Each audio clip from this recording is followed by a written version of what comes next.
Ever ponder how large corporations and billionaires actually increase their wealth? Frequently, it's not with the typical stocks that you and I are familiar with. They employ private equity, a potent and somewhat covert instrument. However, what if I told you that ordinary people can also participate? We'll explain exactly how in this video, along with the significant risks you should be aware of beforehand. I have a very important warning for you before we begin. I don't offer financial advice. The sole purpose of this video is to educate and enlighten you. This isn't financial advice. There is always risk involved in investing, and the risks associated with private equity are particularly high. Your entire investment could be lost. Before making any investment decisions, please always conduct your own research and consult a qualified financial advisor. What exactly is private equity then? To put it simply, it is the process by which a number of investors combine their funds to purchase entire businesses. The objective is to assist those businesses in expanding, improving their efficiency, and ultimately selling them for a profit. The potential for larger returns than traditional investments is what attracts people to private equity.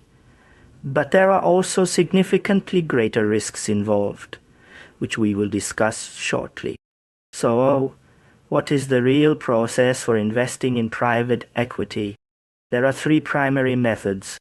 Method 1 is the traditional way for accredited investors. The first approach, known as the traditional method, is only available to so-called accredited investors. People with a lot of wealth or a very high income are referred to by this official term. These investors have the ability to directly contribute a sizable sum of money, often hundreds of thousands of dollars, to a private equity fund. They receive a portion of the fund's earnings in exchange, but their funds are usually locked up for a long time. Method 2 is the stock market backdoor, publicly traded PE firms. For most people, the second method is far simpler. Shares of already listed private equity firms such as KR or Blackstone are available for purchase. It's similar to purchasing stock in Amazon or Apple.